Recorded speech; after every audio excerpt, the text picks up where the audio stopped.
What is up, everybody? Welcome back to another NBA Rundown brought to you courtesy of Run Pure Sports and Run Pure Bets. I got the Milwaukee Bucks specialist with me today, live on location from the game, Titletown. Tough loss for us Bucks backers there, but go ahead and give me your overall thoughts on the game and how this changes how you're approaching this series. Yeah, it was very disappointing. I've been on air and said it. I thought the Bucks were going to sweep them. I thought the Bucks were the much better team. I mean, I wasn't going to be surprised if the Hawks took one, but I definitely didn't expect them to take game one. The line opened from a betting perspective, the line opened at 7 and it was steam all the way to 8.5. I didn't see what it closed at before the game, but I assume it was somewhere around there. Closed at 8. It was a little Hawks buyback right at the end. Closed at 8. So, that sounds about right. It was diving into it completely. I do feel a little better about this. How this game went compared to the last series for sure. There's some positives to take out of it. Coach Bud only playing Brook Lopez 20 minutes and finally realizing that he can't play in this series again. I don't know what series he really can play in the NBA anymore, but it's definitely not this one. I mean, they just abused the high pick and roll with Trey. And then he sags off, and you either get the floater or you get the lob to Capella, and he just doesn't stop either of them. So he definitely couldn't play. In 20 minutes, he was minus 14, and that was the worst on the team for plus minus wise. So he played the least amount of minutes as starters and Pat, and he had the worst plus minus. So Coach Bud, I think, finally realized that he can't play. I don't think he's going to be smart enough to not start him, which I wish he did. I still assume Brook will start. He just always plays the same starters, but that was very encouraging. And then they can switch with the lineup of Pat and going small at Giannis with the 5. They can switch 1 through 5 up top, and we saw. That prevented Trey to get in the lane more. He had to settle for tougher jumpers, and Trey's gonna make. What a game Trey had for sure. It was very, very fun to watch. His little shimmy, his off the backboard alley-oop to John Collins. He was out there. He was out there balling. It was fun to watch. But the lineup with Pat over Brook going small is definitely very encouraging that they went with it. They closed it for a while. So I still think the Bucks are the better team. I think the Bucks are going to get it done. I don't think Trey's going to have 48 every single game, and I don't think Middleton's going to shoot. 6 for 23, 0 for 9 from threes, and only have 15 points. But Drew Holiday, was very encouraging to see him step up and finally make an impact on the roster. But props to the Hawks. They keep getting it done. Yeah, let's go over. I'm gonna go over some of the things you said. Brook Lopez, I completely agree with you for this series. But hey, don't kick him off your team yet. Might need him next round, assuming you advance against Ayton. He's big. What about the pick and roll of CP3 and Ayton? Do you think it would be the same thing where Chris Paul just lives in the mid range and Brook doesn't? Because I was thinking the same thing. Maybe because the matchup on paper, it makes sense. But I'm just scared they're going to do the same thing with the high pick and roll. So you don't think it'll be as bad as this series? Having a legitimate center, that's always going to be an issue. But at least force them to execute that, and you can hedge on a pick and roll, or make other rotations in order to do it. But I think, and we'll get into this tonight, Ayton is such a tough matchup. I don't see anyone on the Clippers roster that matches up with him well, right? At least Lopez, right, could slow him down and not just let him feast down low. But you are correct. Giannis at the 5 solves all these problems that we discussed. Yep. Are you worried? Is Coach Bud, is he going to do it, though? Why are we getting Jeff Teague minutes, Title? Yeah, that's not going to happen again. When he came in, I was like, all right, he thinks he's been watching too much Ty Lue. Ty Lue game 1, he's always playing 10, 11 guys. They can because they have more depth. But why are you randomly throwing Jeff Teague out there? I am happy, which I did expect. Bobby Portis, he should have a role in this series. He's going to have a role in the next 2 games of the playoffs. But that still isn't. He comes in, he gives him a good spark off the bench for the end of the third quarter, end of the first quarter, start the fourth and second. But their best lineup by far is Giannis at the 5 because Giannis, when he switches on Trey, it's not the worst thing. He has length on him. It's by far switching 1 through 5 up top on Trey. He finally realized it. Will he keep doing it? I don't see him changing up the starting lineup. Do you? He's not that sharp. I don't mind Lopez starting, right? Yeah. Bogut started for those great Warriors teams. Give me 12 minutes. You get 6 minutes at the beginning of the first, 6 minutes at the beginning of the third. It prevents your other guys from getting worn down, right? So I don't mind him starting. It's just finishing and getting anything more than 12 to 15 minutes is unacceptable to me. But I don't mind him Yeah. starting each half. I think West Coast Gem's got it right here, right? I mean, we're in the chat of Run Pure Sports and we can figure this out. Coach Bud, how come you can't? Blitz trade, double them off his screens, right? Yeah. Eric says, they're going to drop on the pick and rolls so they're eliminated. He isn't wrong. So I mean, they did it last series really too. I mean, so they just missed some mid-range jumpers, but it's been the whole time. Brooks too slow. He doesn't take anything away. I mean, you either take away the floater, you take away the lob, and you don't take away nothing. And all it's right, brutal. but let me go ahead and throw this theory out here. If the Bucks shoot a little better than 8 of 36, does any of that matter? Yeah, no, it doesn't at all. 14 of 36, maybe. I mean, yeah, besides Drew and Giannis, they didn't get any contributions. I mean, Pat Connaughton 1 for 6, 0 for 4 from 3. His air ball, I mean, gosh, that wasn't even close. PJ Tucker did his job. I mean, the thing is, even with Brook Lopez, they didn't defensive rebound well at all. And that's what killed me. I threw that in one of my chats. I said, who chalked up rebounding as an advantage for the Hawks in this series? And that's the one thing that they got to get fixed. That's effort, that's awareness, and I think that happens. I mean, that's something I do count on Budenholzer because that's already – he doesn't like to make adjustments, but that's already one of his core principles he already teaches. So that's got to get better too. Wouldn't you agree? Yeah, I mean, you have to box. You can't give them second and third opportunities, which happen. I mean, any team's good enough when you give them 2-3 opportunities, they're going to make shots, get layups, and it was like you just got to box out. I mean, team basketball, either box out a man, box out a spot, do something. And Brook Lopez, like if you're in there, your job, you need to rebound for sure, and then you either need to make open jumpers, which he didn't do besides the first shot, or get in the lane and use bully ball, which somehow he refuses to do. So if you play small, everyone's got to rebound. Giannis is a good rebounder. PJ is a good rebounder. Drew's usually a good rebounder. Like they can rebound. John Collins is a beast on the boards. Capella is a beast on the board. So got to give the Hawks credit where it's due. But I mean, you grow up in second grade, third grade doing box out drills, knowing, I mean, it's a part of the game. You got to box out and you got to rebound to win. Can't give them opportunities. And the Bucks got beat. The Bucks didn't deserve to win yesterday. Shot awful, didn't rebound.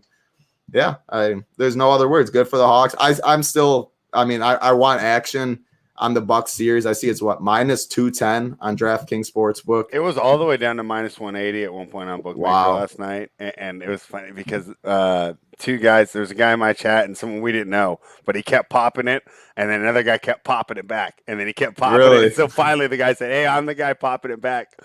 Maybe we should just bet each other." Yeah, that would make more sense. That's funny. Yeah. I'm still on the Bucks for the series, though. I am too. I like that. Yeah. I am too. I'm not discouraged. People lose games, right? I mean, and the adjustments are there, and the adjustment is simply shoot better, right?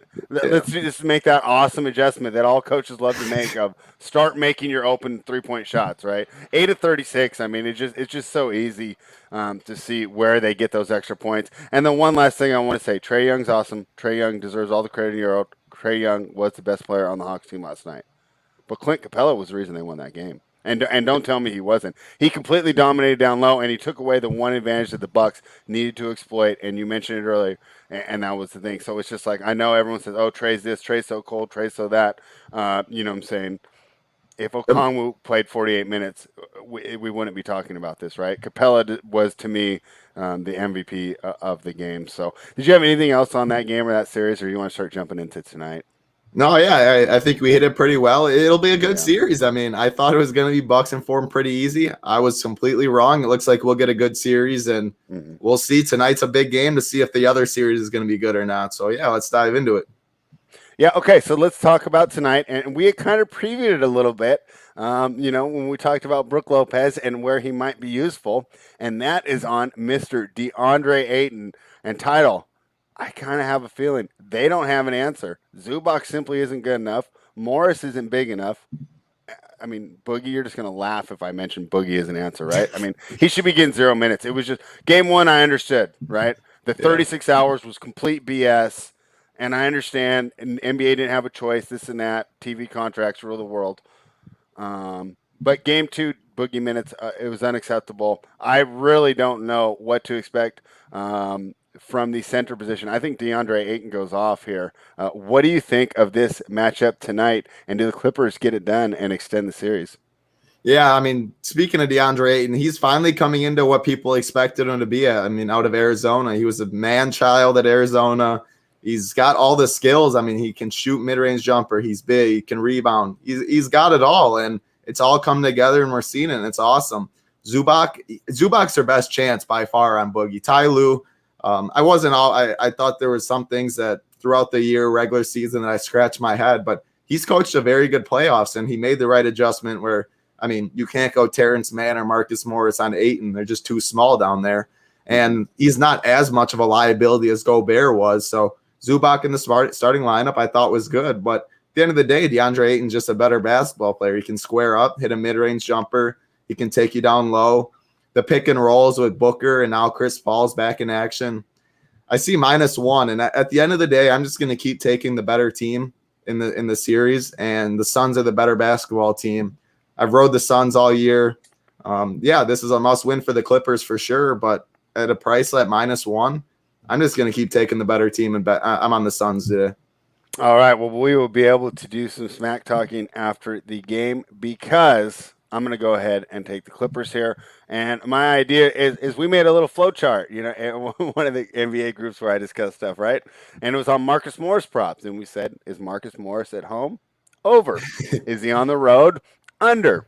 Guess what? He's at home tonight. We're going to do way better than what was he the last game? 3 of 11, I think. Let me pull this back up to make sure I'm giving you right. Yep, 3 of 11, only 1 of 2 from 3. Paul George, 1 of 8 from 3, 5 of 10 from the line with the 2 fateful free throws that, of course, sealed the game and I think is changing the narrative for tonight. And I would say to this, right? Let's say Paul George makes both those free throws, right? They're down by 3 and they miss one, right? Aren't we talking about this series a little different, right? Are we absolutely positive, right, that the Suns are the better team? I mean, they squeaked that one out, and it's tough. Are they the team of destiny that just can't be denied? I mean, is that what that end of the game proved? Or, hey, maybe this is a little closer than we're giving it credit for. Getting back home is going to be better. Expect a little better performance from Reggie Jackson here. Maybe Pat Bev does a little better. And, I mean, we saw it last game.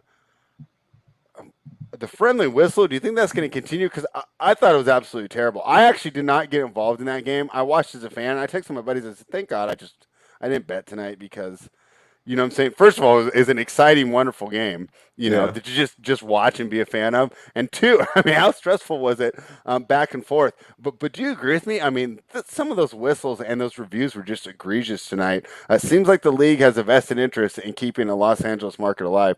Do you think that that's a thing, or do you think that I'm just bitter from 2002 and drawing up conspiracy theories like Art Bell? Yeah, I mean, well, they do have to figure out what the last 2 minutes of the game took 35 minutes or something. Ridiculous. Yeah, they got to figure out that. I mean, you just ruined the whole rhythm. And I don't know your opinions on it. And I don't even know the right answer. But like when they review it, like when Devin Booker, when it was Pat Bev poked it out, and it was out on Devin Booker, when you slow it down to like the millisecond and all that. Like what are but we like doing throughout the game, I mean, I don't know the answer to that. But going to your points. I mean, all game, though, the Suns pretty much controlled that game all the way until the last, 5.5 minutes. The Suns looked like the way better team. The Clippers didn't really have answers. And then the Suns, Pat Bev, I'll give him credit. He's giving Booker problems. But now with Chris Paul back in action, they get their leader back. They're going to run more sets. They get more open looks for Bridges, for Crowder. I do think the Suns are the better team at the end of the day. And I agree with you that they're a better team. Yeah. And I agree. I mean, if you're going to be on the Clippers, this is the game. I mean, it's a must-win for the Clippers. You can't go down 3-0 for sure. So I totally hear what you're saying. It's just when a line's this small, and now they're getting back Chris Paul. I've been on the Suns all year too, so there's definitely a little bias in my talk. So I'm 100% Bucks Suns for sure. These series, I'm no way I'm going to bet the other side of it. I get what you're saying for sure. Now with their leader back in Chris Paul. Takes a little off of Devin Booker to have to do it all. I think we'll see a better Bridges and Jay Crowder, more open shots. Cam Johnson's been very impressive off the bench as well.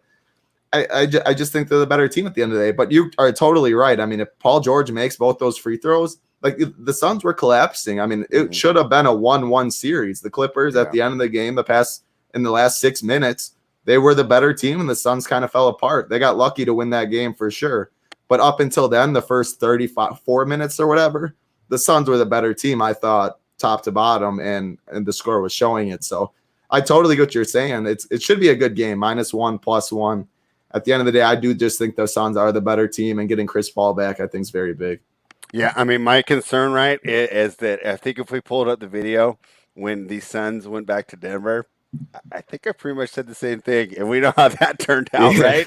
Yeah. Where I said, hey, the role players are going to do better in Denver, right? Like Austin Rivers, Aaron Gordon, Monty Morris, and the Clippers are better than Denver, though. I will say that. So it's not. I think they're a little more balanced. I think they Yeah. give their star a little more support. And I do think, and as crazy as this would say, because he is probably NBA Twitter's favorite guy to run down. I mean, Ben Simmons is probably making a run for that mantle right now. Oh, he's got to take over. But Paul George does have the ability to be the best player on the floor. And that's what I saw in the last 5 minutes of that last game. And you take out those 2 free throws, and he was fantastic.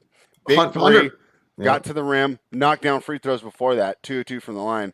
I'm 100% with. I mean, the Paul George slander, it sucks for the guy. I mean, he deserves some of it because you got to make those free throws. You at least got to make one of them and all that. But Paul George is by far, I mean, he easily has the potential to be the best player on the floor. And there's a lot. Yeah. Booker has the potential, Chris, obviously, but Paul George is a complete superstar in this league. Yeah. He can get it to his spot at any time and get a bucket at any time. And he's showing that in this series.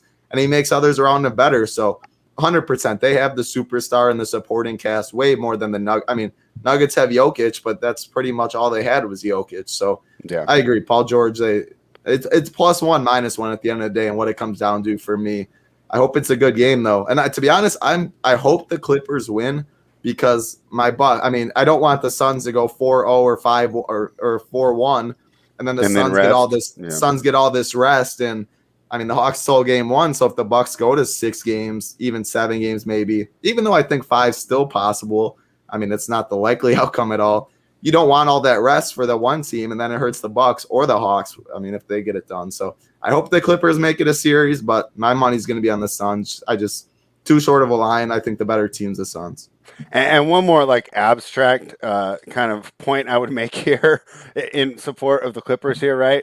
I think McMillan's done pretty well so far, right? But other than last night, we're West Coast Gem, right, who's out here working hard, delivering packages for UPS. I got my little sweatshirt on today, West Coast, right? He's seen adjustments that Budenholzer's not making, right, that we all know should happen. On this series, it's the opposite. I think that I trust Ty Lue and Monty Williams to come up with stuff that I have not even considered at all that will work, right? So I think that Ty Lue's still got a little more up his sleeve. My guess would it be is putting a bigger defender on Booker. I wouldn't mind seeing some Morris or some Batum on Booker. He seemed to struggle in the first couple rounds against AD and then against Aaron Gordon, although he seemed to solve Gordon towards the end. But he crushes defenders that are smaller than him. So while Bev has been annoying, I think maybe we'll switch some stuff up like that. And maybe a couple other things that I just haven't been able to see coming here. But I do think, the coaching in this series, to me, is 10 times higher than what we're seeing out on the Eastern Conference Finals. Let's talk about the total real quick, Title, and then I'm going to ask you about making a lineup here real quick. So 221.5. I think that the shooting shows that it should have gone over last game, but both teams shot really bad. So I talk about the Clippers being able to shoot better. Phoenix can shoot better as well. But Paul slows the game down a lot. Last game only finished at 227. I'm leaning towards the under here as well. Did you have any thoughts on the total? I didn't have a strong lean on the total, to be honest, because I have a strong lean on the spread. I'm not going to bet it at all. 221. I would lean over, I think. I just think, Chris Paul he doesn't bring more defense to the table. I think him and Bev kind of will cancel each other out on the offensive end for scoring. And then to be honest, I don't have a strong lean at all. Going back to your point, though, with Morris or Batum, see, I think Beverly is tougher on Booker because he's just a pest in him 24/7. Booker, and whereas I think Batum's too slow. Aaron Gordon's an athletic, bigger guy that can chase around. AD a lot of length. Marcus Morris maybe would be. I just think Batum. I even think Morris. Booker's just so good at getting to his spots and finding the space. whereas Beverly's just always in your grill. Like, I mean, like you could see how Booker was rattled with his nose. I don't know Yeah. if did you hear? Was it broken? Because it definitely No. looked broken. He It said wasn't. no. He said no. Yeah, but I mean, you can tell like he's getting rattled at Pat Bev, and Pat Bev like at one of the last possessions kept poking it away and stuff. But it'll be interesting because then what do they do? Like, who's on Chris Paul? What matchups are they gonna go with? So this game's really, really interesting. I totally agree with you as far as the coaching standpoint. I think Monty Williams is the best coach in the NBA personally. I mean, how he gets his team together. He has definitely a lot of help from Chris Paul too, who's I mean, he's a coach in himself out there, but you can just tell he puts so much faith in his teammates.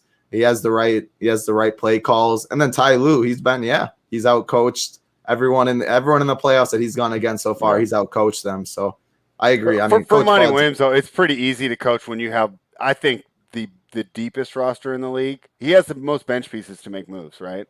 He's also created that franchise. I mean, from when he's got into now, you just see the growth. I mean, the whole growth with the team, everyone knowing the roles. There was on TV, they were talking about like some guys, like I want to play for Monty Williams or something. And he tells them, well, you're not going to play any minutes on this team, or you're going to play 20 minutes. You're going to have this role and do that. He just lets, I mean, everyone knows their exact role, what their rotation is, what they should do on the court. He just seems to have, it's just a whole basketball team. They're playing basketball probably like you grow up 8th grade, high school basketball, where you're all a team, you're all in sync, you're doing this. He just seems to have everyone on the same page and everyone knows their role, playing defense, rebounding, not turning the ball over. Yeah, I mean, it's not all credit to Monty Williams. You're probably right where he's in a very good situation, but I think he adapted and he made it a great situation because of how good he is. So I think he deserves a lot of credit. All right, Title. I got the DraftKings lobby open right now. I'm looking at my captain spot. For me, it seems to me I'm going to go through the one of the top 3 guys. I want either George, Booker, or Ayton. What do you recommend here for tonight? Is Ayton in the captain? Is that a nice way to get different? Yeah, let me pull this up right here. I think it definitely is one. Well, I mean, we also saw last time when they played. So campaign, obviously he's not going to right now, but you had a campaign to be unique. And shout out Redmond, he watches this sometimes. He won 40,000. He split a couple ways up top, but everyone played the Paul Georges or the Bookers and all that. And you got that one sneaky guy that just absolutely went off in campaign and that makes you ship a lot less. So I think Paul George is going to be the chalk captain just because now with Chris Paul back in the equation too, that takes away some from Booker. Whereas Paul George, he's going to have to be that guy to get it done. So Paul George is my favorite safe captain. Yeah, I think Ayton would be the sneaky captain for me today. I just like we're saying, they just can't match up with him, and he has 20/20 upside at the end of the day. So I think he would be my sneaky captain. Paul George is definitely the safest one though. And as far as Booker, yeah, I mean, he'll get too much ownership at the captain spot where I think Paul George is going to have a better fantasy point game. I think Ayton's ceiling's a little better. I just think Chris Paul takes away from Booker a little more. All right, for some value here, Luke Kennard at $2,000. What do you think? Yeah, if I want to fit 3 studs in there, I'm gonna have to play some really cheap guys, right? Yeah, and Ty Lue's, I mean, Luke Kennard's giving him offense, and he's not getting picked on as much on the defensive end as we saw last series. So he's being able to play more minutes. I think that's very interesting, or I think that's a good play. Zubac at 5,200. I know that's not necessarily considered value, but I really like that play. I mean, they need him to match up with Ayton's minutes as much as possible because we've seen they don't have any other answer. So I think he's a good play, very good chance for a double-double. What do you think? What do you think Rondo's role is going? Do you think he'll still have a pretty solid role in Game 3, or do you think the rotation gets shrunk down and they only run out 8 or so, and he's one of the ones left off? Because it's Jackson and Beverly for sure. I mean, Reggie Jackson playing really good basketball. Beverly's being a pest. What did you think of his minutes? I wasn't particularly impressed with him. I thought that he looked pretty bad, and I think that I would have been pretty comfortable bringing him right back to the bench for the next game. What did you think, though? Yeah, so I mean, he's making threes, which you don't always see. But he's so bad on the defensive end. Like, you just can't afford to, especially with Zubac already getting cooked, or DeMarcus, or I mean, you can't have 2 bad defenders on the floor. It's hard to get away with 1. Yeah, no, I hear it. All he pretty much offers is length. I mean, so looking at the box score, he was 8, 4, and 3. He was +2. But yeah, the thing is, he played 17 minutes, but Kennard played 19 minutes. Terrence Mann played 19 minutes. Batum played 16 minutes. Cousins played 4 minutes. So that right there is a 10-man rotation. I just don't see them all splitting up those minutes. I think I'd rather just give Terrence Mann those minutes or Kennard. I mean, he's playing good. Yeah. So then you get 17 more minutes that you can spread out between a Terrence Mann, a Luke Kennard. I don't see them playing 10 again. So yeah, I don't. It's that's what's so hard in these showdowns. But why there's an edge is you have to guess on the rotations. Yeah. I don't. Yeah, Rondo's probably a little risky for me. But if he gets 17, 18 minutes, I mean, he did put up some fantasy numbers. I actually think he would have been a solo ship if you played him over. I want to say Jay Crowder. There was some switch where if you played Rondo over the guy, because he put up a good fantasy number, he would have won 100K or whatever it was. So yeah. I just that's why I was asking you. I think they can go so many ways. I don't think Ty Lue plays 10 again in a game 3 must win. And from what I saw, I would take his minutes away. Like regardless of what he did on the offensive end, it was so bad defensively. They're going to have to tighten up. And to me, the guys that can't defend are the first ones to go. Yeah, because we got scores here. I'm going to fade Chris Paul in my little build with the idea that he's going to be more of a decoy and a coach out there. Do you think I'll regret that by the end of the night? The thing is, I think most people are going to be on that same side as you, and that because he's expensive. They'd rather get up to Paul George, to Booker, to Ayton. Yeah. And I mean, obviously, I'm not a doctor and I don't know all this stuff, but he said he was asymptomatic, really. I think we can see Chris Paul running out there if he really didn't feel that much. Why would he not run out there 36 minutes or whatever like he usually is? And if I can get a lower owned Chris Paul, and he gets the full complement. My thing is, if he sat on the sideline and watched these last 2 games, why wouldn't he just continue to let his young guys cook? Right? Yeah, I mean, we already know that Ayton is the matchup to exploit. Yeah, well, I just we talked about Booker. Not a lot of good options to stop him either. Yeah, but he's the guy that literally just makes he glues it all together. He brings it up. I mean, you see sometimes when they. Well, I'm just saying, gluing it together doesn't give us fantasy points. Well, I know, but the pick and roll, he'll get the. I think a double. I mean, maybe he only scores 12, 13 points, but I could see a 7 at 14K though. But I can see I'm at the captain number. I can see a 17, 18 assist kind of day from Devin or from Chris Paul though, where he just gets everyone involved. That would crush us. Yeah, maybe he gets that. But the thing is, he's not going to be very high owned. Most people are thinking what you're thinking. In tournaments, I'm going to take a little shot on him because I'm hoping the minutes. No, and that's why you're the experts, because there's so many guys like me that just would go, oh, I'm not going to play him because my idea is he just watched his team cook. Why wouldn't I just let my young guys keep cooking? No, and you, like I said, I think most people are thinking like that in cash games or something. I'm not going to he's not going to be a cash guy. He's not as safe. Another value play that I'm looking at that I think might be a little sneaky, Dario Saric at 2.2K. He has a role when Ayton's off the court and he comes in. He's a scorer. They want him to post up the smaller man because then it's not Zubac out there. If they're not going to play Cousins, then it's going to be Marcus Morris or Batum or even Terrence Mann. Sometimes you saw got switched on him. It's going to be a smaller defender. And Dario Saric, I know you mentioned it like a month ago. We were talking a month and a half ago, and you're like, why don't they get Dario Saric minutes? He's a good basketball player. He's a skilled offensive basketball player that can get you 14 points in 8 minutes or something like that. So I think he's kind of sneaky at 2,200, and I don't think he'll get much exposure. And the thing is, this Clippers team is the type of team that he does well against because there's not players that can bull him around with the size, right? Yep. So I completely agree with you there. So, Title, I wanted to thank you for coming on. I know last night was a rough night for you guys down there in Milwaukee, but you showed up, you faced the music, and I think you gave all of us Bucks backers a reason to, hey, let's not jump off the ship yet. It seemed way worse. I'll tell you, it seemed way worse being down 2-0 to Brooklyn. Yeah. Right? That's the way they were losing. The fixes are there. They're easy, and I think that even Coach Bud, as much as we want to downgrade this man's abilities, I think he can still get it done.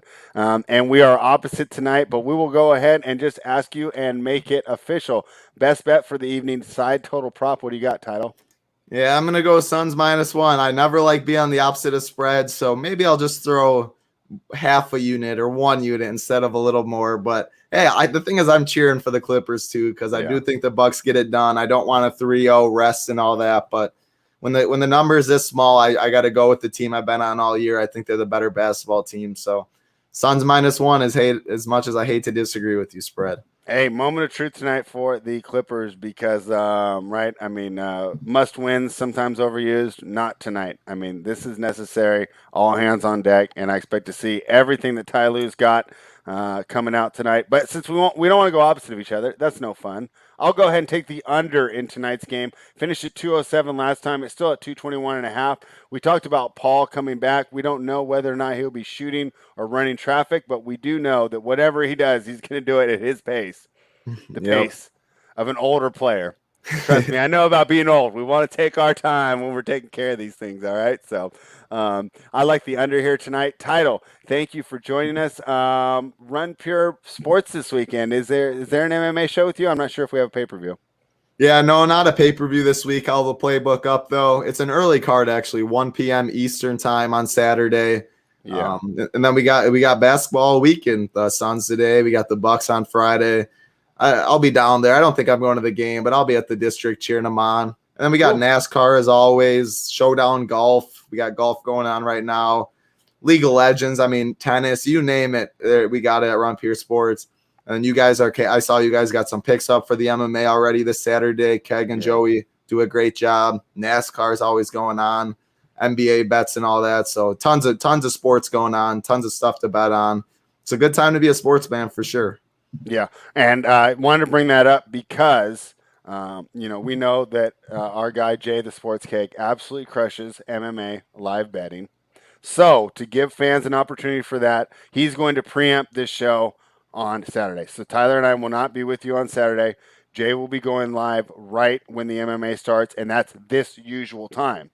So that's a great reason to subscribe. In case you forget that you be getting some MMA winners, subscribe to the channel. Of course, like the video for all of Titles and Ice Plays. We will be back tomorrow with AP and then back on Monday with Title's Good Buddy Hoop. So, a lot of great content here at runpurebets.com. I don't see any reason why you shouldn't be subscribed to the YouTube channel. So thank you, everybody, for joining us. Title, thank you for hanging out and breaking down what was a tough loss for us Bucks backers, but we will be back. Thank you